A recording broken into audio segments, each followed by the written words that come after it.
welcome to the merry month of May at Poetic License 2025. We are pleased and proud to present original poetry, prose, and music. My name is Donna Shear, and our theme tonight is Who's Your Mama? In our gallery this month, we're happy to host a collection by Annie Yakovleva called Cape Critters. She has a playful and heartfelt collection of illustrations, paintings, and designs inspired by the wild and whimsical creatures that call Cape Cod home. From rascally raccoons to tide pool treasures, each piece invites viewers to slow down and see the charm and personality hiding in plain sight. We've also got a lot of classes going on this summer here at FCTV. I just signed up for one. It's June 8th called Smartphone Videography. And as a member of FCTV, the class only costs me $15. What are just a few of the many benefits of being a member? Well, to name a few, you get invitations to FCTV members-only events at no cost or reduced rates. You have access to Falmouth Community Media Center equipment, facilities, and technical support. You also get the use of FCTV's 2 conference rooms. And speaking of membership, joining the FCTV family for a single membership is still only $35 per year, a great way to support this wonderful nonprofit organization. Another thing of note, the FCTV annual meeting will occur on May 29th here on Dillingham Ave. Because I'm a member, I'll be able to vote as well as enjoy a catered meal and a video of the past year's highlights. And now, performers, it's time for you to shine. Everyone has a 4-minute time slot. Thank you from the bottom of my heart for your participation tonight. I'm going to start us off. My first mother poem is called Mommy, 1924 to 2016. She blossoms into the world a week after Mother's Day. Both celebrations forever intertwined. My siblings and I are unruly offshoots, but her garden's offspring knows how to please. Well-mannered, they never cling, they never make lavish demands of her. Shoots and vines tower, powered by sunbeamed soil and the generosity of water. A bounty of vegetable gloss and glory, heads of lettuce the size of leafy green soccer balls, juicy tomatoes, bright globes shining between their chalky stalks. Cucumbers swell to famously phallic size, and her posies, a harmony of summer colors. We children, late bloomers all, finally come to flower, each in our own time, each in our own willful ways. All right. And Morgane Huntress is up now with Calliope. Welcome to the stage, Morgane.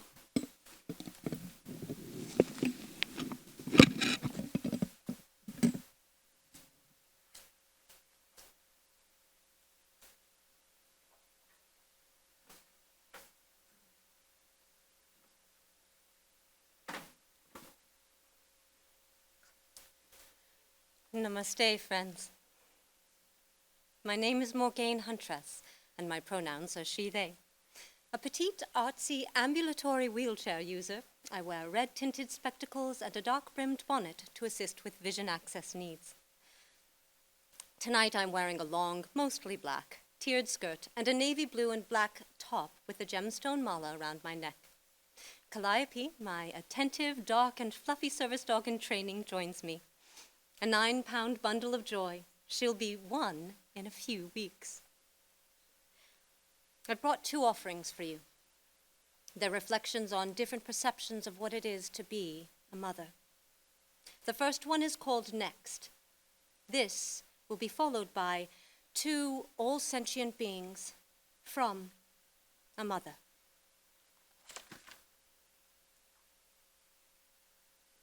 They're rounding up illegals. At least, that's what they say. First, collecting criminals. Who's next in this foray? My kin fled persecution from ostracism rife. They made a life here, a home. Will their footprint end in strife? If one man can decide the fate of many more, where is justice in this land? Has it thrown out of the door? New orders, regulations, rules we must abide. They counteract intelligence and set up genocide. This one-man band and quasi-king spouting ignorance and lies, does he convince the masses? Is this cunning disguise? Dressing up the mask won't change what stays inside. Unkindness still breeds hatred, regardless of the bride. Twisting words for cause. Tell me, is this okay? Killing grounded in faith feels sour, like foul play. Minorities, now fodder for this law-backed crime, hide away like young Anne Frank, killed before her prime. It's only for 4 years. How much here will change? Can we evade destruction? Will acquiescence rearrange? The writing is all here, on a governmental wall. Do we have a choice? Will droves of us fall? Does this all feel queer? Do you feel the fear? Do you feel protected? Can we try to change the gear?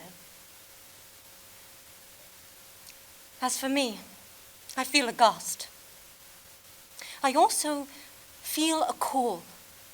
I think it's time to raise voices, speak out, and stop this brawl. Echoes of the past filter what I perceive. Small sects of society are often forced to leave. Let us honor them. Let's make community. Let's reach out to help stop this quashing spree. Are you not impacted? Perhaps not. Not yet. This happened before, friends. Let us not forget. All of us suffer. All of us sigh. All of us live. We'll all one day die. We all want to be happy. We all want to be free. We all want to thrive.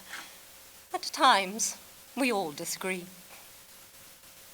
We all feel feelings. We all have a choice. Engage, disengage, acquiesce, lend a voice. We'll all feel anger. We'll all feel pride. We'll all let fear be our muse and our guide. Can we all be open? Can we communicate? Can we release judgment? Is discussion too late? Can we make time to stop? Can we pause to reflect? Can we then consider what it means to protect?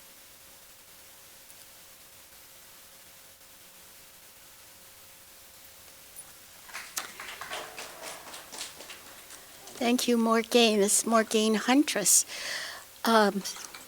So beautifully said about such horrible things that are happening. Do you feel the fear? Do you feel the call to speak out? So, I just needed a minute. Next up is our friend Ellen Todd. I'm Ellen Todd, and I have some stories to tell about some of the mothers in my family. First, I had to wear this particular shirt tonight. It was a gift from my mother before she died. It says, "Of course I'm a strong, independent woman. It's a family tradition." I'll start with my great-great-great-grandmother, Mary Howard. She was one of those women. In 1833, she was 24, married with 3 children. She probably did not yet realize that she was pregnant with a 4th child when cholera came to Columbus that summer. In early August, her 3-year-old son died of that disease. Over the next 23 days, cholera took the lives of Mary's daughter, younger sister, father, mother, and her husband. Mary and her youngest son contracted and survived cholera. Her early pregnancy survived. She bore another son the following April. Within the month, Mary's 2 remaining sons had died of scarlet fever. 3 years later, she married again. A good thing, as I'm descended from that second marriage. She had 4 more children, 2 sons and 2 daughters. In 1862, her oldest son was wounded at the Battle of Shiloh in the Civil War and sent home to die. When Mary died 30 years later, her obituary mentioned the death of that son as the great grief of her life. There was no mention at all of the first family. Mary's oldest daughter, Harriet Affleck, didn't leave a lot of data, but she married Clark Patterson. They had 2 sons and a daughter, Mary, who died very young. Harriet's grandson, Ralph, was my grandfather. He often talked about Harriet, saying she was a wonderful woman. When Ralph married, he chose a strong woman, of course, my grandmother, Marguerite. Ralph was a farmer. Marguerite took care of the house, although she also did things like milking cows and helping to harvest. It's a good thing that she was in charge of the house. She said Grandpa couldn't even change a light bulb. She had to do that, as well as minor repairs, hanging wallpaper, sewing clothes, canning and freezing food from their garden, and cooking meals. She and Ralph never achieved their dream of having a large family. Grandpa wrote home to her from France during World War I that he was anxious to return home and start working on the Terrific 12. Although Marguerite became pregnant shortly after Ralph returned, she gave birth to a stillborn daughter and was told she would probably never have another child. Much to her surprise, at the age of 39, she became pregnant again with my mother. My mother continued the family tradition of strong women. She followed my father's job transfers with frequent moves in her first 10 years of marriage, leaving small-town Ohio for California, Virginia, and Massachusetts. In each new home, she painted and wallpapered, made curtains, upholstered furniture, and created gardens. When my parents bought a rundown antique house across the street, she learned to cut window glass, to fix loose lath, and to apply new plaster. In her mid-30s, she went to art school in Boston and opened a gallery in Rockport. Years later, when she was in her 50s, she moved alone to Greece, to Crete, where she painted for 2 years. In contrast, she could also clean up, apply makeup, and give herself a manicure, wear stiletto heels and pretty dresses. She was smart, and funny and is missed by many. Mom often said, never let the truth stand in the way of a good story. These stories don't need to be embellished. They are all true, although perhaps not the whole truth.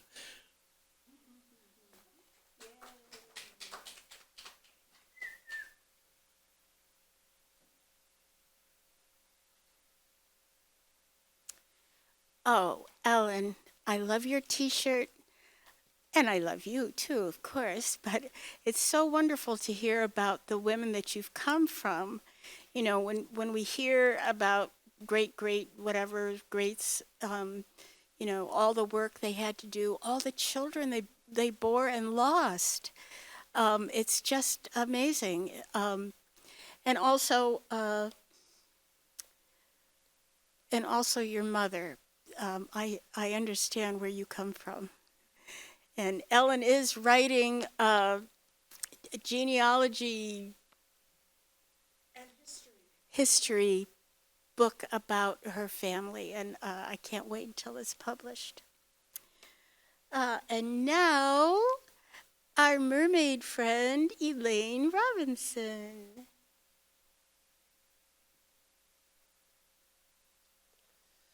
I am Elaine Robinson, and I have 4 poems for my overactive imagination. First poem is a silly one. It's called Happy UFO Day. Happy UFO Day. Greet the green aliens. Invite them to play. Flying saucers hover over Earth. Observe those strange humans. Do they question our worth? Take us over or be our space friend? Bulging eyes, bald head, smooth skin. Call Hair Club for Men. We watch for them, our obsession. Strange objects in our atmosphere. Maybe they can teach us a lesson. And then in tune, probably the mother of the ocean, the dancing mermaid. She rides the waves feeling free, a mermaid dancing in the sea. Her starfish friend smiles wide, happy thoughts for a fun ride. A bouncing tail above the foam, ladyfish enjoys her salty home. Her arms she moves with grace. Life is a dance. What a joyous place. And then very often I write poems about other sea creatures like seahorses and the mermaids, the mermen. A relative of the seahorse is the sea dragon. And you might have seen them at the aquarium. They're very pretty. They have long flowing fins. So they're worthy of poems as well. So this is Sea Dragon Poet. She is beautiful with colors galore. Under the sea she does not roar. Her silent thoughts give a musical rhyme, swimming gently, keeping in time. Her words flow through water so clear, aqua, blue fins wrap around coral so dear. Merpeople, whales, seahorses hear her poetry, swim with the dragon, the laureate in the sea. And then lastly we have What Poets See. Mermaids singing by the sea, unicorns, hobbits, fairies, elves, poetical eyes shine with glee. She is a writer with a soul. These colorful fantasy beings arrive in her words. She is whole. Mermaids swim with starfish. Fairy wings guide in flight. Sipping hobbit tea is a wish. These creatures gather in her flowing poetical verse, like a unicorn's mane in the wind. Others do not view the magical. Their senses are on the bills. The poetess embraces the atypical. It is a destiny of unseen that gives life to the muse, for in fantasy she is queen. That's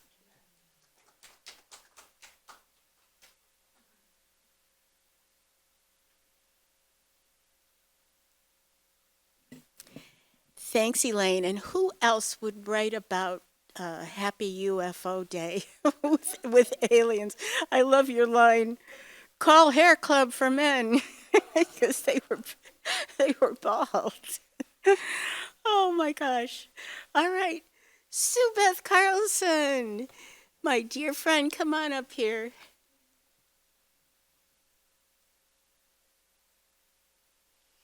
You had me at the dancing mermaid. I mean, it's a mermaid and it dances and it's a poet.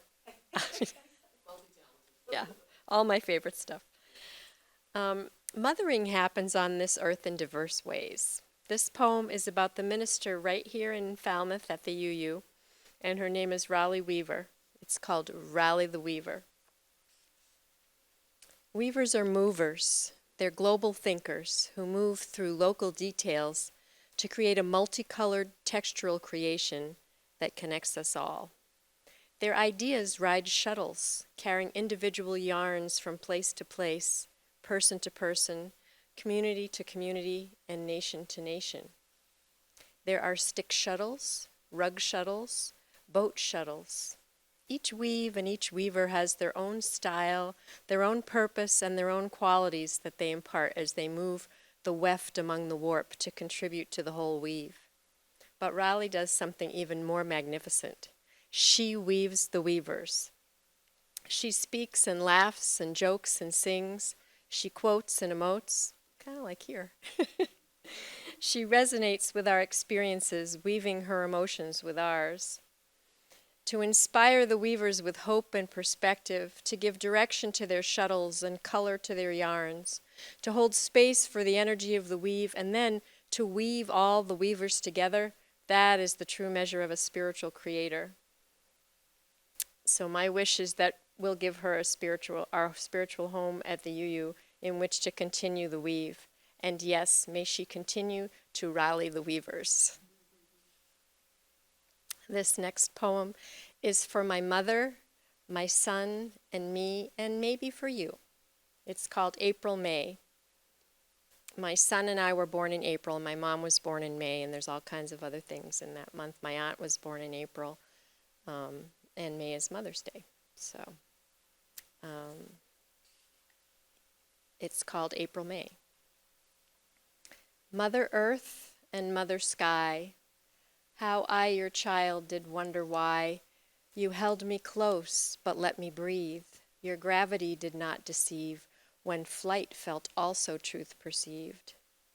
I root in earth and reach for light. I'm grounded yet have wings for flight. You've taught me and you've watched me grow in ways unfolding as we go.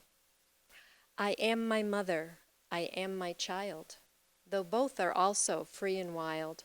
The love abounds among us all ere we be grown or new and small. Oh, my son, I've wished for you to calm your burn and feed it too, that you may shine your light and glow with brilliance balanced in the flow. As mother, I seed growth and light, in decaying soil transforming flight, in letting seeds fly on the wind to blossom deeds of wonderkind. Thank you.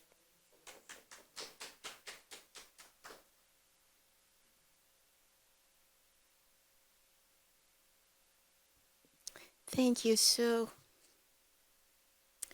Yeah, Raleigh the Weaver is a keeper. I hope she stays at the UU too. And I love grounded yet have wings. Beautiful, beautiful images in that poem. And now for a little change of pace, it's the sheriff, John Jackson. He's coming up.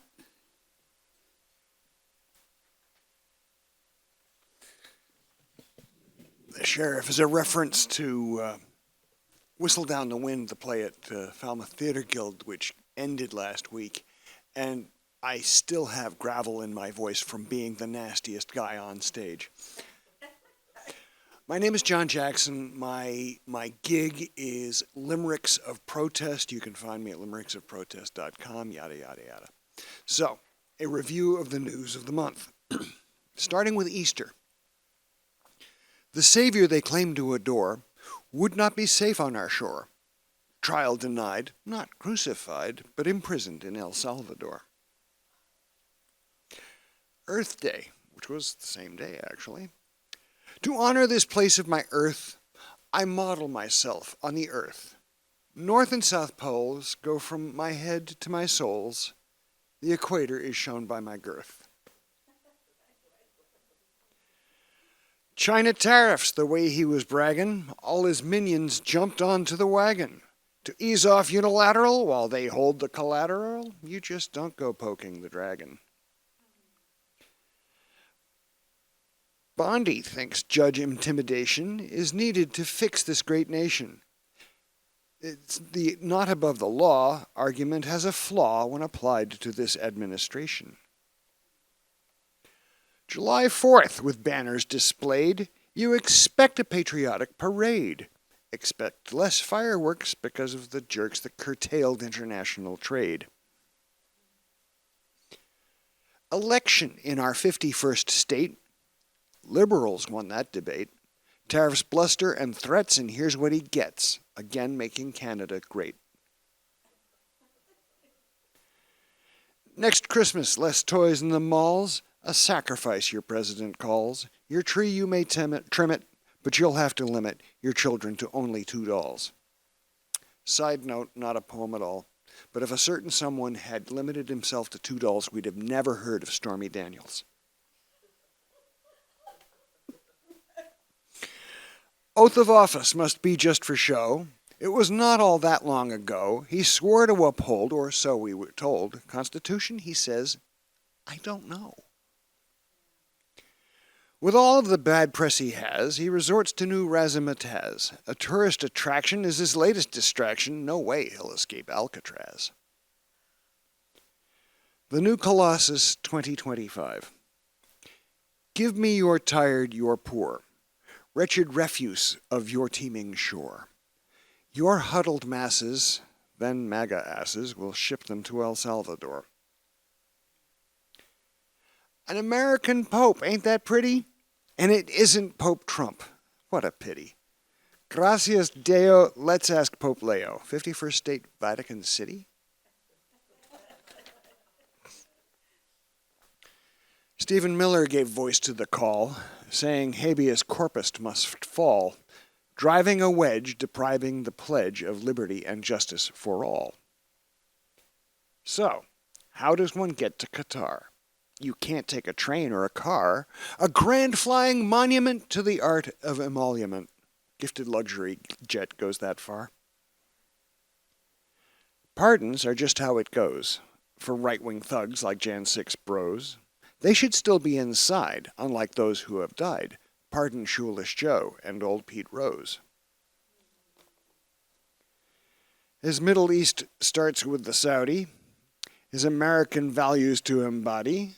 Like mine's evidence, both the Prez and the Prince like their palaces, gilded and gaudy. The budget big beautiful bill is making its way on the hill. They wouldn't preface it with effects on the deficit with so many fingers in the till. So I tried hard to write something for my mother, limerick for my mom. It did not go well at all. Sometimes I write these in haste. I edit and copy and paste. And some are quite clever, but some should just never see daylight because of bad taste. Mom, wherever you are, and I know where you are, I hope you see this, and happy day. Now, my beautiful wife, Ellen, is wearing a shirt given to her by her mother. I had a very special relationship with that woman. Before we started dating again, Ellen got advice from her mother. Whatever you do, don't call John Jackson. In time, I think I was forgiven.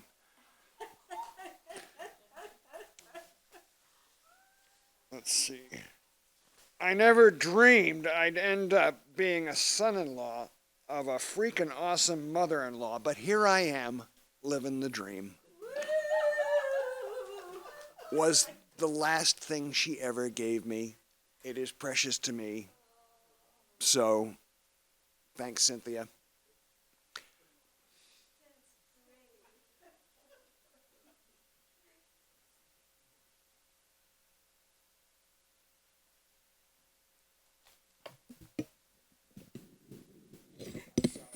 Thank you, John. You had me a little worried with this striptease at the end there, but it was for a good cause. What a great shirt you both have. Wow. Hi there. I'm here at FCTV's anniversary party, and we have something to show you from Wayne.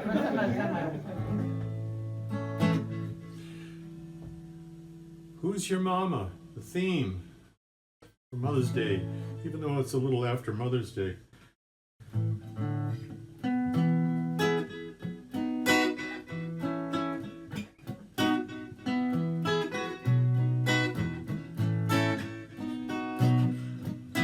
My birth mother's been gone now for 20 years today.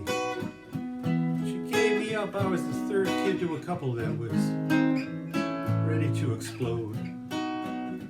Turns out she had 3 more kids with Russ Coker before the divorce 69 years ago. In 3 years I knew her. The picture became more clear.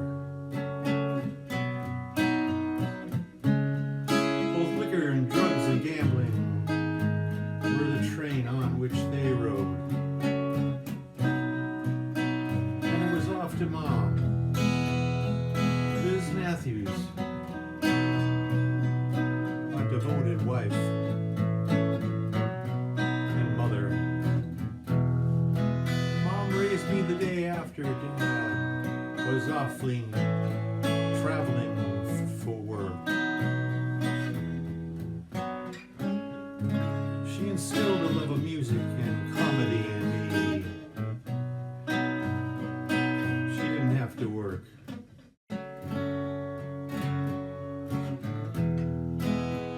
Later, she wanted a real job as I got to high school and college.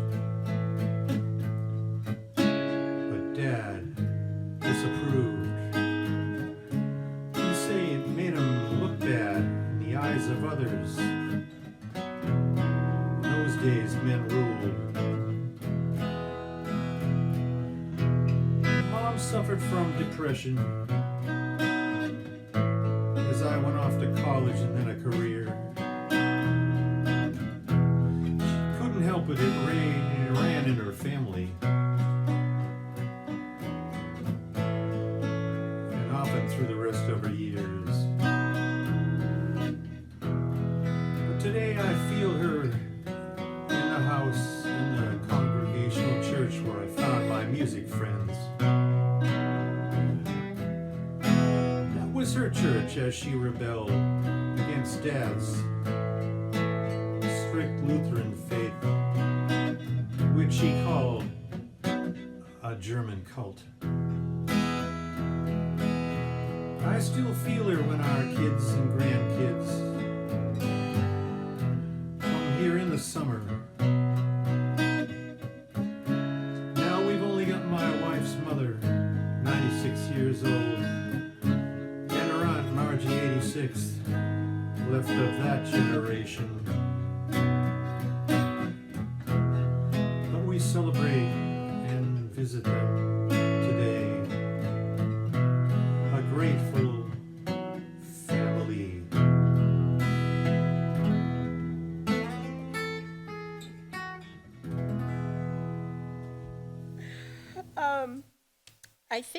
I think I loved your opening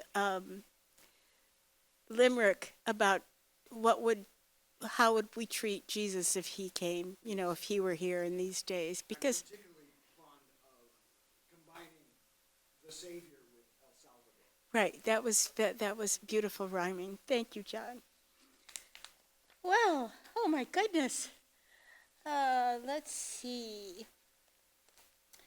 I have one more poem to close it out, another mother poem called Mother Goes Out Dancing.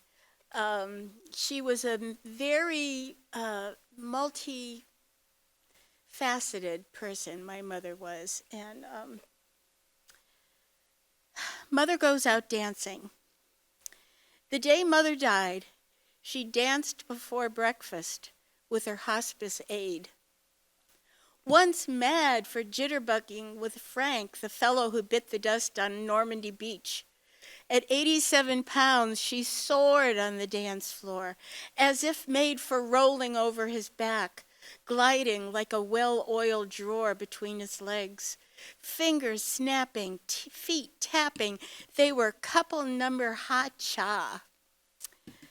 Mother spends her final days writing notes. Her trembling script spiders across each page.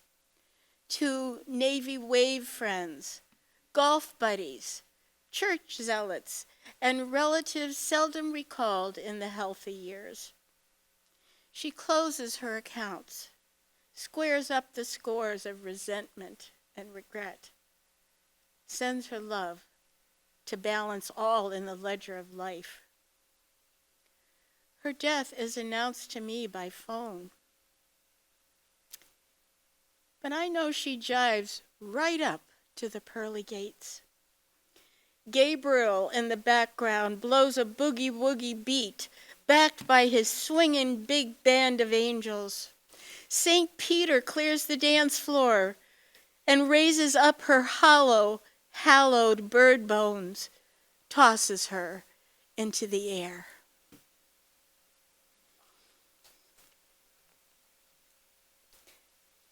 Well, I almost got through that.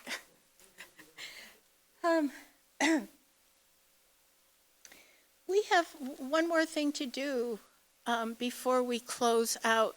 I'll read the closing, but we have something we need to do. So if everybody would like to join me at the harmonic.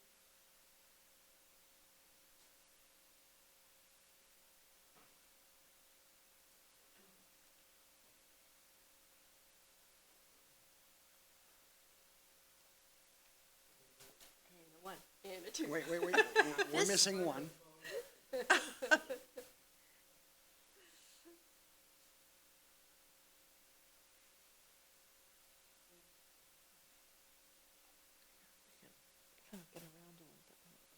Surprise!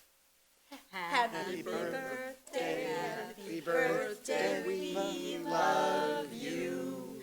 Happy birthday, and may all your dreams come true. When you blow out the candles, one light stays aglow. It's the love light in your eyes wherever you go. That's for Erica. That's for Erica, our beautiful camera lady over on this side. It's her birthday today. Yay! Happy birthday. Happy birthday. This edited performance will be shown on FCTV's Channel 6, Roku TV, Apple TV, as well as the YouTube channel. And if you would like to be a performer, oh, please, please sign up for the next Poetic license, which will be on Thursday, June 15th. And the suggested theme for June is Daddy-O. Thank you again, Tony Sedera. Thanks to our camera crew, Clyde and Erica, who's working on her birthday. And of course, our fair and fearless performers. You once again leave us feeling awestruck. So, friends, till we meet again, peace and shine on, everybody.